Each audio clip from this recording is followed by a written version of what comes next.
the ocean, and everyone was looking out there, and what we saw was like a foreign navy, and it was either like Chinese Navy or like the Russian Navy, and it was all out there, and there were submarines out there that had surfaced, and no one seemed alarmed. It was like entertainment. Everybody was looking at it, checking it out, and wondering, what's that about and whatnot. There was nothing in the news about it or anything. It was like a surprise. It just showed up, and it was huge. It was all over the ocean out there. Then all of a sudden, they started launching missiles towards the entire Los Angeles area, the entire coast there. And people started panicking and running everywhere. In the next dream number 2, I'm over in the northern part of Los Angeles, what they call the San Fernando Valley. And that's where you have like your suburbs and, your neighborhoods and whatnot. Mostly huge neighborhoods, San Fernando Valley. And what I saw was chaos. People running around, citizens, Angelinos, if you will, running around everywhere, all over, crying, screaming, in total panic like I've never seen in my life, not even in the movies. And there were soldiers. They were parachuting onto the streets. They were running around everywhere. It seems like the whole place had been invaded. And like I said, I couldn't tell you what the uniforms were for some reason. I couldn't even tell you the nationality of the foreign troops that had invaded. But for some reason, in my heart, I believed it was like Chinese and Russian troops. That for some reason, that what was pressed upon me. And they were running around and, of course, killing everybody. Everybody was getting killed. And they were like wiping us all out. No one was really armed. It's on our side, United States citizen side. No one. It did seem like no one, for the most part, the majority of us were not armed. And everybody was running around, and it was so chaotic. It was scary, and I was running around myself. But more like I was running around, but as a spectator, like looking around and seeing all this. But I could feel it also. And I woke up, and in this third dream, and there was more bombs, and it was happening all over the United States. I was just seeing the Los Angeles area.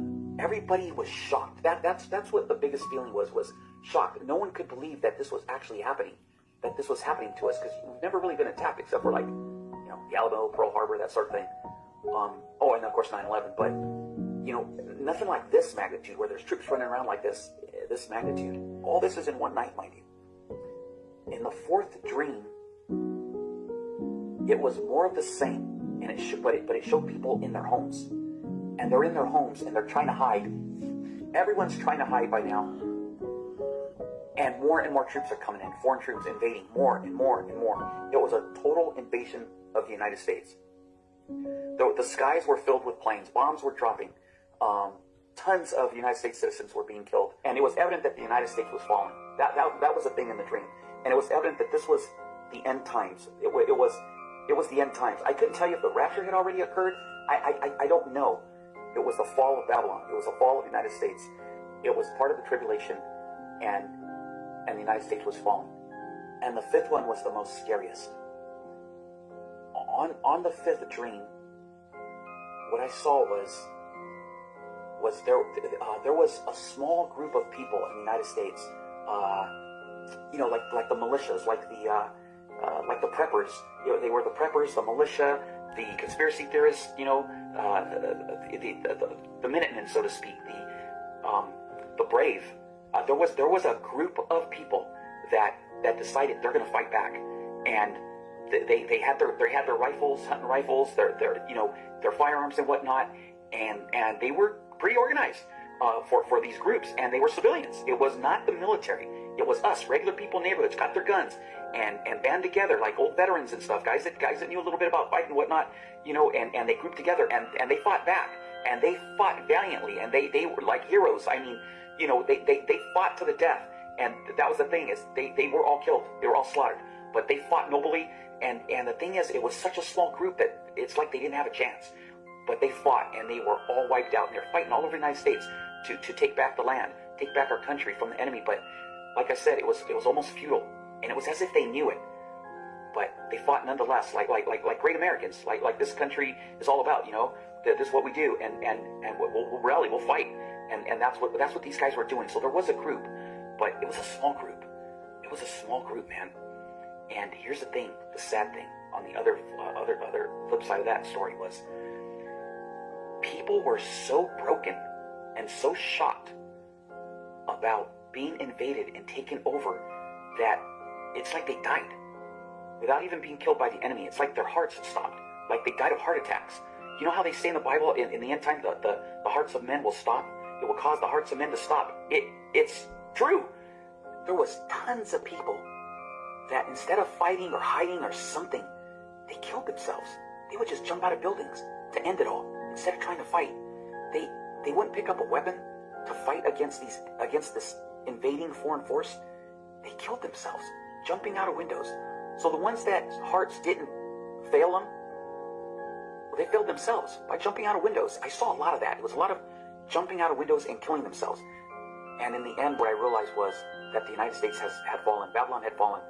You know, this great country, this country that was so famous, this empire of so many years, you know, and yet all fallen so quickly, so easily from a surprise. In my recent vision, I saw as clearly as I've ever seen anything in a vision. The details were as plain as they could possibly be.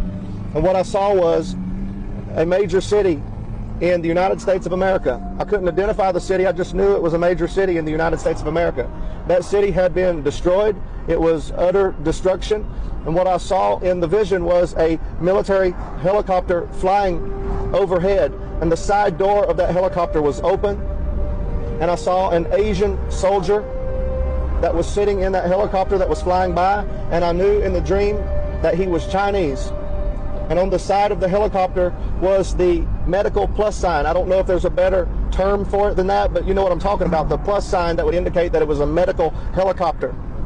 I have a few thoughts as to why there would have been a medical helicopter flying over a destroyed city in the U.S. with a Chinese soldier in it, but I'm not going to get into all of that. The point, I believe, of the vision that you need to get is there's coming a point in time, I don't know when, but it is coming, that China will also be in America for some reason. Now, in the dream that I had, I was recalling the fact that Russia and China came against America. I've never, prior to the last few weeks, seen China come against America. And again, 8 years or so ago, I saw Russia come against America in a dream. But in this dream, I saw them both. Now, I don't know if they come at the same time. From what I gather in the dream, I suspect they come at least at a time close one to another. I don't know when that'll be, but I know this. I believe with my entire heart that what I've been shown is of the Lord, that Russia for sure will come against America, and China too will come against America in some way, shape, or form, and there will be boots on the ground at some time. Now, I say that not to scare you, but to give you hope and to say that Jesus is coming. He will not forsake his people. He has not forgotten us. He will not leave us. He has got us on his mind, and he is coming. Russia and China, they're coming, but I'm telling you, more importantly, Jesus is coming, and he's coming quickly, and he's coming for his people. I encourage you now to fix your eyes on the sky. The King of Glory is coming in a hurry. Now is not the time to be fooling around with sin. Put away your sin, put away the carnal works of the flesh, and look unto Jesus, because he is coming, folks. I'm telling you, I don't know if the church will face certain measures of trying times before Jesus comes. It's very possible, but I know this: God will gather his people, and I believe that gathering is soon. And right now I want to encourage you to look up and lift up your eyes, because your redemption draweth nigh. I'm telling you, Jesus is coming in a hurry. Look unto him. Time is short, folks.